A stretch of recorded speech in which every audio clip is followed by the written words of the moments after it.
สบายดีเด้อพ่อแม่พี่น้องปองปายมื้อทุกคนมื้อนี้มาพบกับช่อง YouTube บ่าวสายคำเช่นเก่าเช่นเคยเลยพี่น้องมื้อนี้บ่าวสายคำ Channel สิมาใส่บาตรพี่น้องมื้อวันศีลดับของเดือน11พี่น้องเอ้ยบ่าวสายคำ Channel สิพาพี่น้อง FC ทุกท่าน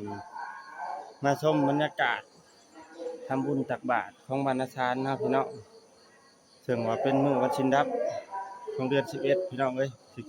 มื้ออื่นก็เป็นมื้อออกใหม่กำเดือน12ลาวพี่น้องเอ้ยก่อนที่เขาไปรับชมคลิปก็ฝากพี่น้องกดไลค์กดแชร์กดติดตามกดกระดิ่งแจ้งเตือนให้ช่องบ่าวสายคำ Channel เด้อพี่น้องเด้อเพื่อว่าสิเป็นนั่นกำลังใจให้บ่าวถ่ายคลิปต่อไปพี่น้องไปพี่น้องไปเราไปรับชมบรรยากาศการทำบุญใส่บาตรของบ้านนาสารเมืองจำพรนะพี่น้องไปพี่น้องไปอันนี้สิเป็นบรรยากาศทั้งเทิงอันหอแจกเด้อพี่น้องเด้อเป็นมื้อวันศีลดับพี่น้องของเดือน11เนาะพี่น้องเอ้ย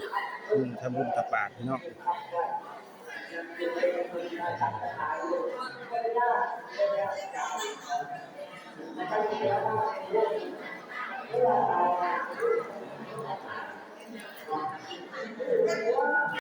่น้องเด้อสบายดีพี่น้อง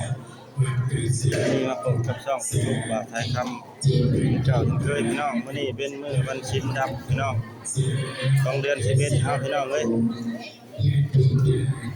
อันนี้สิเป็นการทำบุญ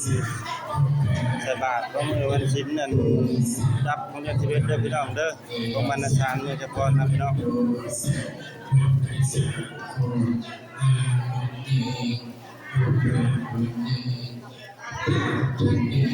เด้อฝากกดไลค์กดแชร์เด้อพี่น้องตามช่อง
อะระหะโต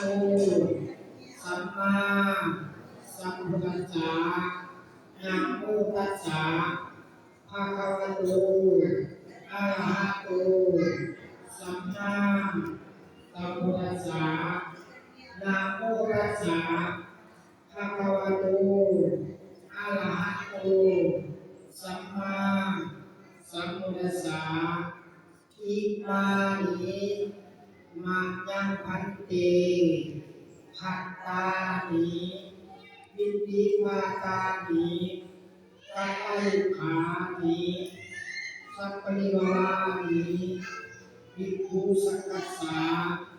โอโนสยามะสาธุโมพันเตภิกขุสังโฆอิมา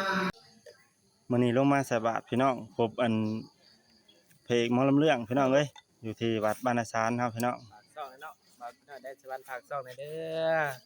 ฝากช่อง YouTube กับช่องเพจบาวกินหน่อยแดนสวรรค์ เป็นจังไดอันบ่าวใส่คำ Channel มาอันใส่บาตรมาเพาะบอกกินน้อยมื้อนี้ได้ออกจากงานเลยลำเรื่องนะ ก็พอไปพอมาอยู่ก็วันที่3นี่เดือนสิมานี่สิได้ขึ้นเซโน ขึ้นเซโนเนาะ แม่นๆ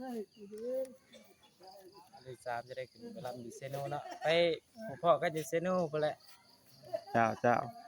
ทั้งพระเอกหมอลำเรื่องนี่ยังโสดด้วย เนี่ยโสดอยู่เที่ยงนี่แหละมื้อโสดคือมื้อ ถ้าว่ามีอันคนอันมาอันมักมาหยังนี่เนาะก็สิเปิดใจแต่ว่า เปิดอยู่ได้กันว่าคันเขาหับเฮาได้นะหับว่าหับเป็นหมอลำหมอลำเนี่ยกันเอาได้เองนะได้เสมอ อ๋อ กันเขาบ่ตีว่าหับเป็นหมอลำหมอลำเด้ ขอบใจน้องขอบใจเด้อ ก็ ไปอัน ไปถามแล้วเลย ไปอันบ่สิไปอันหยาดน้ำบ่ทันได้หยาดน้ำซ้ำ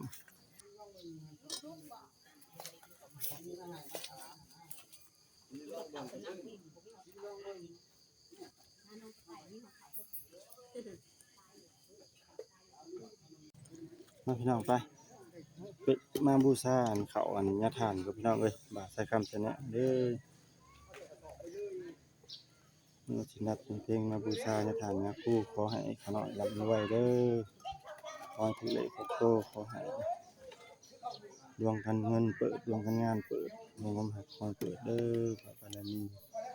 คุณพระคุณเจ้าครูบาอาจารย์ในฐานยะคู่ขน้อยสื่อถ่ายสายคำมาขอเปิดดวงเป็นบารมีครูบาอาจารย์คุณพระพุทธศาสนาฐานยะคู่ขอให้ดวงเปิดเด้อขน้อยไม่ด้วย ใช่เนาะดังนั้นหน้าที่ของผู้เป็นแม่ของผู้ปกครองเราไม่ได้นำลูกคนตัวเองลงมาเลยเด้อบอกคะแนนว่าคะแนนอย่างตัวครูห้องบริษัท สวัสดีพี่น้อง เนาะ อันนี้สิเป็นอัน ลูกหลานจะได้เก ส ณ ด ฑ์ได้ พี่น้องเด้อเลือกน้องเลือกเงินพี่น้องเด้อ เกิดและเกิดเนาะให้นำลงมา